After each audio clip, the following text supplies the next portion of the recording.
मीमास। Death star के नाम से जाना जाने वाला ये चांद, जिसका नाम मीमास है, सैटर्न प्लैनेट का ये मून बर्फीली सतह और चट्टानों से भरा हुआ है और हो सकता है इसकी सतह के नीचे भी समुद्र छुपा हुआ हो। अगर इसकी ऊबड़ खाबड़ धरती को नज़रअंदाज किया जाए तो ये जगह जीवन के लिए अच्छी जगह हो सकती है। कैसिनी से भेजे गए फुटेज का वैज्ञानिकों ने खुलासा किया है, जिसमें मीमास अपने ऑर्बिट पर जाते समय आगे पीछे गतिविधि करते देखा गया है, जो इसकी सतह के नीचे एक्टिविटी होने का सुझाव दे रहा है। हालांकि वैज्ञानिक इस खोज को लेकर काफ़ी सतर्क थे और उन्होंने ऐसे दूसरे कोई और संकेत नहीं देखे जो इस चांद पर जियोलॉजिकल एक्टिविटी होने का सबूत दे सकें। उनका कहना है कि अगर यहाँ पर समुद्र की खोज कर ली जाती है तो ये चांद इंसानों की कॉलोनियों को बसाए जाने की संभावनाओं को बढ़ा देगा। अनुमान लगाया गया है कि अगर यहाँ पर समुद्र मौजूद है तो वो सतह से 24 से 29 किलोमीटर नीचे की गहराई में मौजूद होगा।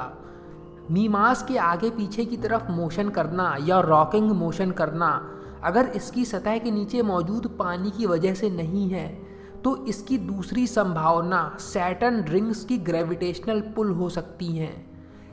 इस चांद की सतह के नीचे किसी तरह की एक्टिविटी का लक्षण ना मिल पाने से दूसरा रास्ता सिर्फ यही रह गया है, इस चांद पर खुद जाकर यहाँ की ग्रेविटी फील्ड को नापना और सरफेस टेम्परेचर की जांच करना।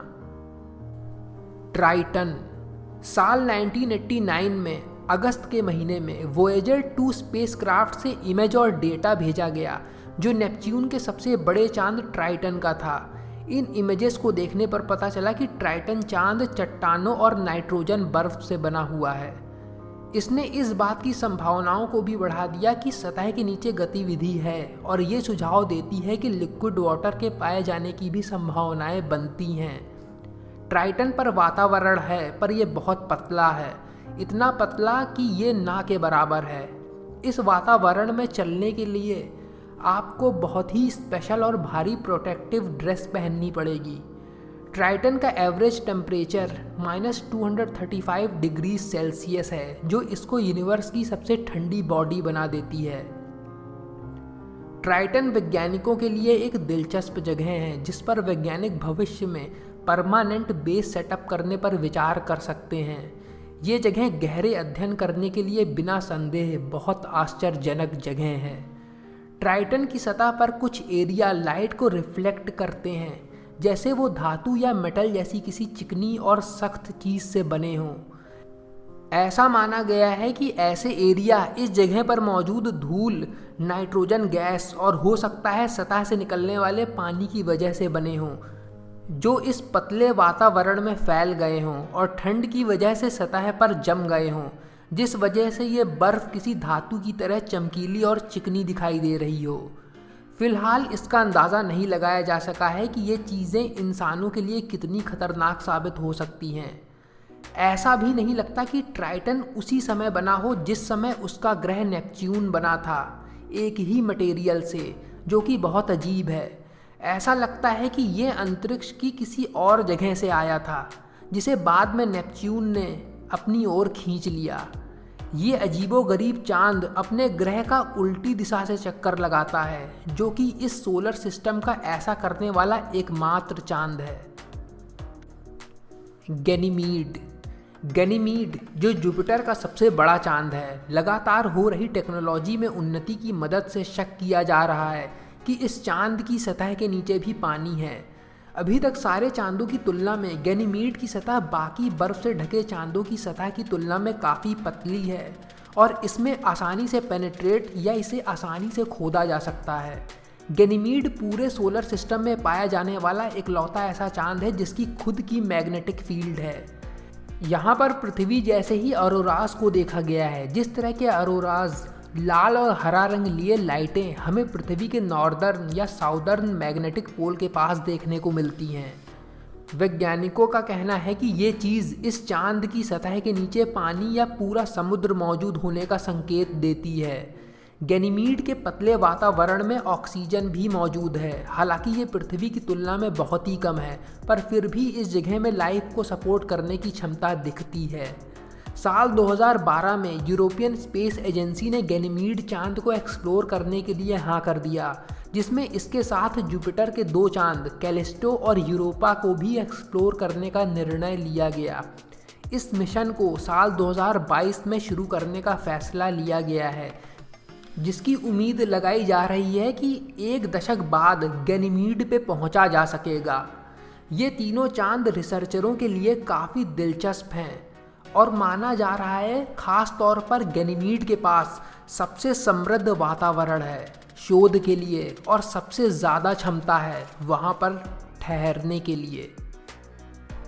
कैलिस्टो लगभग मरकरी के जितनी साइज लिए हुए जुपिटर का दूसरा सबसे बड़ा चांद कैलिस्टो एक और चांद है जो इस लिस्ट में आता है, जिसकी बर्फीली धरती के नीचे भी एक विशाल समुद्र होने की संभावना है, साथ में इंसानों के लिए कॉलोनी बसाए जाने की क्षमता भी। कैलिस्टो पर ज़्यादातर क्रेटर्स पाए जाते हैं जो बर्फीले क्षेत्र हैं। कैलिस्टो का वातावरण भी काफ़ी बारीक है जो कार्बन डाइऑक्साइड से बना हुआ है। इस पर पहले से ही की गई रिसर्च सुझाव देती है कि यहाँ का वातावरण कार्बन डाइऑक्साइड से भरा रहता है जो इसकी सतह के नीचे से छूटता रहता है, पर महीन वातावरण की वजह से टिक नहीं पाता। कुछ मिले डेटा ये भी उम्मीद दे रहे हैं कि यहाँ के वातावरण में ऑक्सीजन भी मौजूद हो सकता है, पर इसको पूरी तरह से कंफर्म करने के लिए आगे और टेस्ट करने पड़ेंगे। कैलिस्टो की जुपिटर से सुरक्षित दूरी है, जिससे जुपिटर के रेडिएशन का प्रभाव इस पर बहुत हल्का पड़ेगा और यहाँ पर जियोलॉजिकल एक्टिविटी कम होने से वातावरण स्थिर रहेगा, जो ह्यूमन कॉलोनियों को बसाने की मुश्किलें कम कर देगा और यहाँ पर बाकी की तुलना में कम लागत में बसा जा सकेगा, इसकी सतह पर बेस बनाकर, अंडरग्राउंड बेस बना के रहने की तुलना में। मून। अब इतने सारे मून्स के बारे में बात कर ली गई है तो जाहिर सी बात है कि हमारे चांद का नंबर तो आना ही है और ये पहली जगह होगी अंतरिक्ष में जहाँ पर सबसे पहले इंसानी कॉलोनियाँ बसाई जाएंगी। ये एक ऐसा बेस बनेगा जहाँ पर अंतरिक्ष के और भी कई मिशंस पर ड्रेस के साथ रिहर्सल की जाएगी।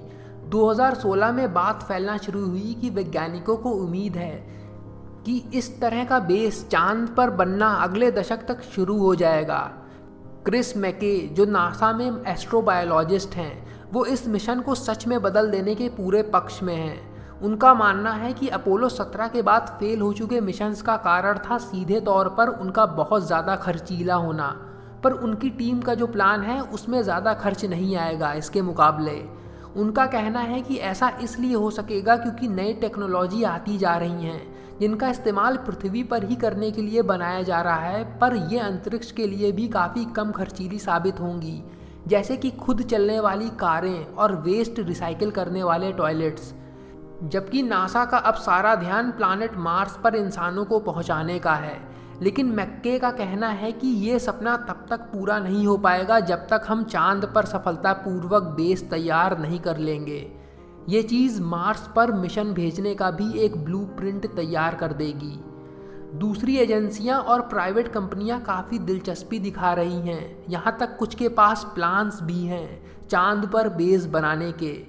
मैक्के का कहना है कि ये चीज़ नासा को प्रेरणा देगी इस प्लान को अंजाम देने में।